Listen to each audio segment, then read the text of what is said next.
أعوذ بالله من الشيطان الرجيم. بسم الله الرحمن الرحيم. ولو أن قرآنا سيرت به الجبال أو قطعت به الأرض أو كلم به الموتى بل لله الأمر جميعا أفلم ييأس الذين آمنوا أن لو يشاء الله لهدى الناس جميعا ولا يزال الذين كفروا تصيبهم بما صنعوا قارعة أو تحل قريبا من دارهم حتى يأتي وعد الله إن الله لا يخلف الميعاد. صدق الله العظيم. سبحانك لا علم لنا إلا ما علمتنا إنك أنت العليم الحكيم. ولو أن، اور اگر ہوتا، قرآناً کوئی قرآن، سیرت بھی کہ چل پڑتے جس کے اثر سے الجبال و پہاڑ، او یا قطعت ٹکڑے ٹکڑے ہو جاتی، بہل ارض جس کے زور سے زمین، او یا کلما بول پڑتے، بہل موتا جس کے اثر سے مردے، تو پھر بھی یہ ایمان نہ لاتے، بلکہ واقعہ یہ ہے کہ للہ ہے، اللہ ہی کے ہاتھ میں ہے، الامر جمیعا، اختیار سارے کا سارا۔ افلم ییأس، کیا اطمینان حاصل نہیں ہوا،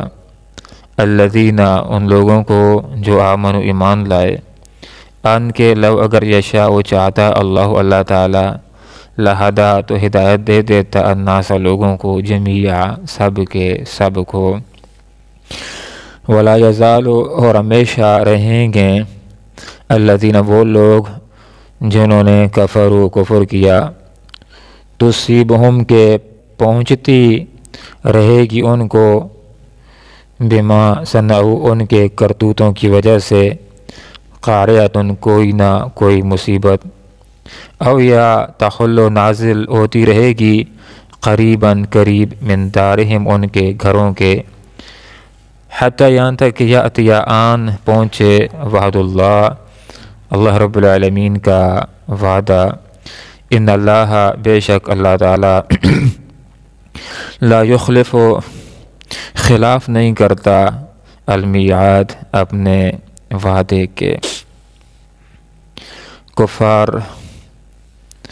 آپ صلی اللہ علیہ وسلم سے یہ مطالبات کیا کرتے تھے کہ اگر آپ حق نبی ہیں تو اس پہاڑ کو اپنی جگہ سے ہٹا دیں، اس قرآن کے ذریعے سے، اگر آپ حق نبی ہیں تو زمین کو اس قرآن کے ذریعے سے پھاڑ کر ہمارے لیے چشمے نکال دیں، یا مردوں کو اس قرآن کے اثر سے زندہ کر دیجئے۔ اگر آپ ایسا کر دیں گے تو ہمیں یہ بات معلوم ہو جائے گی کہ آپ حق نبی ہیں،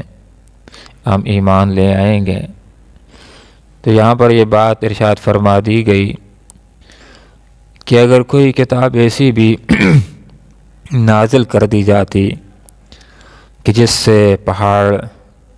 چل پڑتے، یا زمین پھٹ جاتی، ٹکڑے ٹکڑے ہو جاتی، یا مردے زندہ ہو کر بول پڑتے،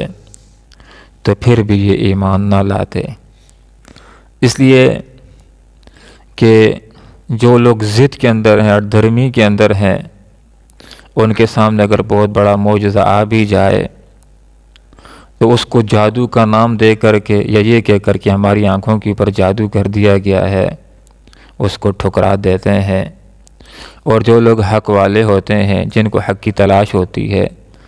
تو ان کے لیے موجودہ معجزات بھی کافی ہیں، ان کو دیکھتے ہوئے حقانیت ان کے ذہن میں آ جاتی ہے،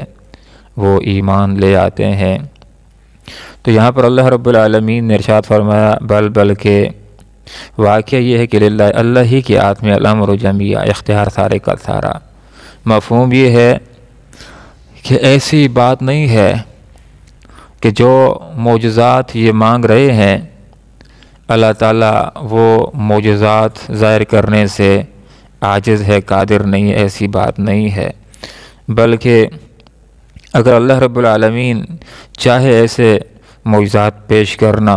تو ضرور نبی کے ہاتھ سے ایسے معجزات کو ظاہر کر سکتا ہے، اس لیے کہ للہ الامر جمیع، اختیار سارے کا سارا اللہ رب العالمین کے پاس ہے۔ دوسرا مفہوم یہ ہے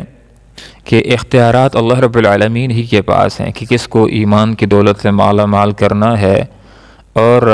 کس کے دل کے اوپر مہر جباریت کو لگانا ہے۔ یقیناً وہ لوگ کہ جو حق کی طرف رجوع کرتے ہیں، جن کے اندر حق کی طلب ہوتی ہے، ان کو اللہ رب العالمین ایمان کی توفیق دیتا ہے۔ لیکن جو لوگ ضدی ہوتے ہیں، ہٹ درم ہوتے ہیں، متعصب ہوتے ہیں، جن کے سامنے حق واضح ہو جائے پھر بھی اس کو ٹھکرا دیں، تو یہ وہ لوگ ہوتے ہیں کہ جن کے دلوں کے پر مہر لگ جاتی ہے۔ پھر بڑے بڑے معجزات بھی ان کے سامنے حاضر ہوں تو یہ ان کا انکار کر دیتے ہیں۔ افلم ییأس الذین آمنوا ان لو یشاء اللہ لہدی الناس جمیعا، جس وقت کفار معجزات کا مطالبہ کرتے تو مسلمانوں کی بھی یہ خواہش پیدا ہو جاتی کہ جو معجزات یہ مانگ رہے ہیں، طلب کر رہے ہیں، کاش کہ وہ پورے ہو جائیں اور یہ لوگ مومن ہو جائیں، مسلمان ہو جائیں۔ تو یہاں پر مسلمانوں کو یہ بات سمجھائی جا رہی اور سکھلائی جا رہی ہے کہ تمہیں اے مسلمانوں اطمینان حاصل کرنا چاہیے اس بات کے اوپر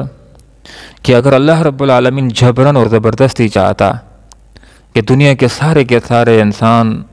مسلمان ہو جائیں، مومن ہو جائیں، تو ایسا اللہ تعالیٰ جبراً بھی کر سکتا تھا۔ لیکن زور کے ساتھ جبراً سب کو مسلمان کرنا یہ اللہ کی مشیت نہیں ہے، پھر تو امتحان اور ابتلاء کا مقصد فوت ہو جاتا ہے۔ اللہ رب العالمین کی چاہت یہ ہے کہ لوگوں کو اختیار اور مرضی دی جائے،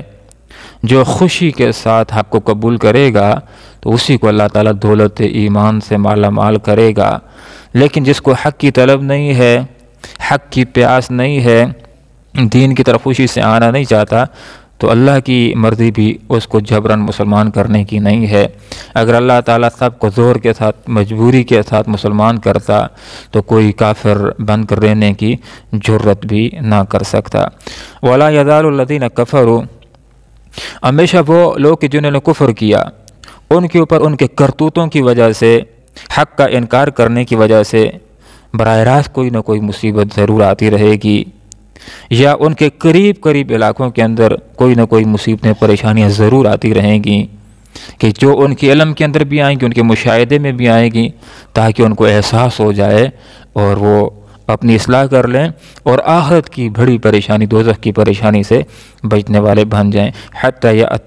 یہاں تک کہ اللہ تعالیٰ لے آئے اپنے وعدے کو، اپنی قیامت کو، جس کا وعدہ اللہ نے کیا ہے وہ آ جائے۔ تو قیامت سے پہلے یا اہل ایمان کو غالب کرنے سے پہلے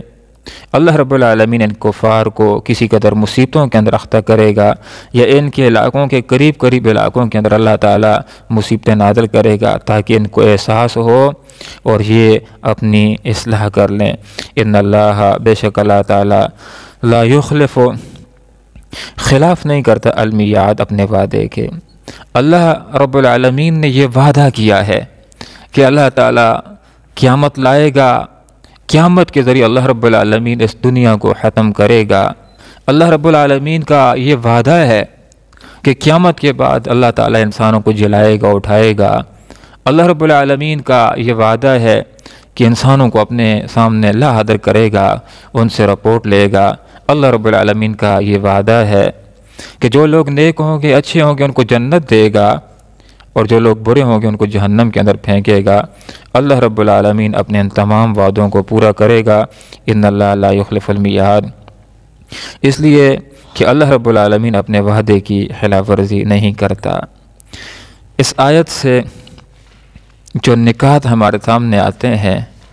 اس میں سے پہلا نقطہ یہ ہے کہ جب بھی اللہ رب العالمین نے کسی انسان کو نبوت سے سرفراز فرمایا تو اس کو ایسی چیزیں اللہ تعالیٰ نے ضرور عنایت کی ہیں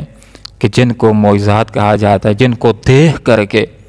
ایک انسان کا دل اس بات کے اوپر مطمئن ہو سکتا ہے کہ واقعی اللہ رب العالمین کا نبی ہے۔ اللہ رب العالمین نے عقل اور شعور بھی دیا ہے، اور ایک فرد کو ان کے درمیان رسالت سے بھی نوازا ہے، اپنی کتاب کو بھی نازل کر دیا ہے، اور پھر کائنات کے اندر بھی توحید کی نشانیوں کو پھیلا دیا ہے، اور پھر رسول کو اس کے علاوہ بھی معجزات عطا کر دیے ہیں، جیسے شق قمر کا معجزہ ہے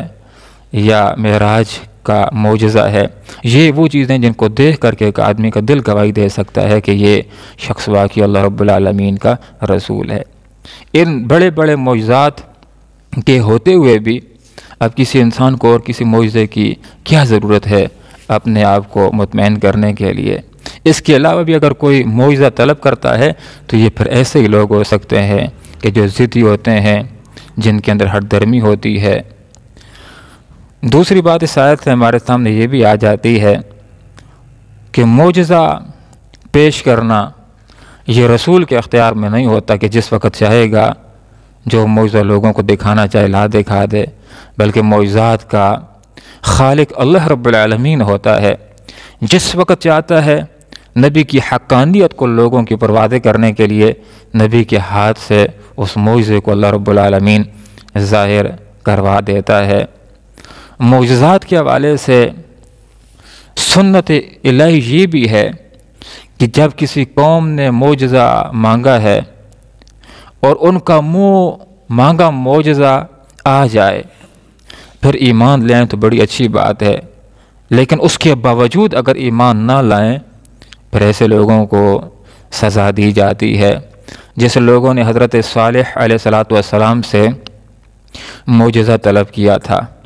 کہ اونٹنی چٹان میں سے پیدا کر کے دکھا دیجئے تو ہمیں معلوم ہو جائے گا آپ حق نبی، ہم ایمان لے آئیں گے۔ جب ان کی آنکھوں کے سامنے چٹان سے اونٹنی پیدا ہو گئی تھی، اس کے باوجود بھی جب اس معجزے کا انکار کر دیا، حتیٰ کہ اس اونٹنی کو شہید کر دیا، مار ڈالا، اس کی کونجوں کو کاٹ ڈالا، تو اس کی پاداش کے اندر اللہ رب العالمین نے ان کو سزا دی۔ اس آیت سے ہمارے سامنے ایک نقطہ یہ بھی آ جاتا ہے کہ دنیا کے اندر ایک انسان کے اوپر کسی قدر پریشانیاں، غم اور مصیبتیں بھی آتی ہیں، اور ان کا مقصود یہ ہوتا ہے کہ انسان غور و فکر کر لے، اپنی حالت کے اوپر غور کر لے، اپنی اصلاح کر لے، گناہ گار تو توبہ کر لے، تاکہ آخرت کی جو بڑی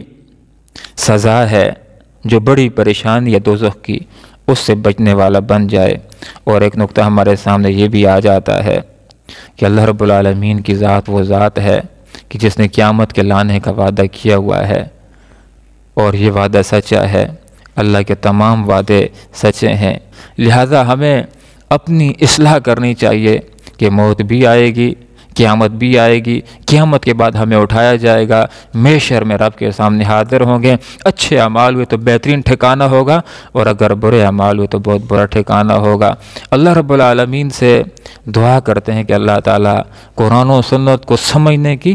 اور پھر اخلاص کے ساتھ اس کے پر عمل کرنے کی توفیق عطا فرمائے۔ آمین۔ وآخر دعوانا ان الحمدللہ رب العالمین۔ ولو ان، اور اگر ہوتا قرآن کوئی قرآن، سیرت کے چل پڑتے بھی اس کے اثر سے الجبال پہاڑ، او یا قطعت ٹکڑے ٹکڑے ہو جاتی، بہل ارض اس کے زور سے زمین، او یا کلما بول پڑتے، بہل موتا اس کے اثر سے مردے، تب بھی یہ ایمان نہ لاتے۔ بلکہ واقع یہ ہے کہ للہ اللہ ہی کے ہاتھ میں ہے الامر و اختیار جمیعہ، سارے کا سارا۔ افلم ییأس، کیا اطمینان حاصل نہیں ہوا، الذین ان لوگوں کو آمن جو ایمان لائے، ان کے لو اگر یشاء چاہتا اللہ تعالیٰ لہدا تو ہدایت دے دیتا، الناس لوگوں کو جمیعہ سب کے سب، ولا یزال اور ہمیشہ رہیں گے، الذین وہ لوگ کفروا جنہوں نے کفر کیا تصیبہم کہ پہنچتی رہے گی ان کو، بما صنعوا ان کے کرتوتوں کی وجہ سے، قاریۃ کوئی نہ کوئی مصیبت، او یا تحل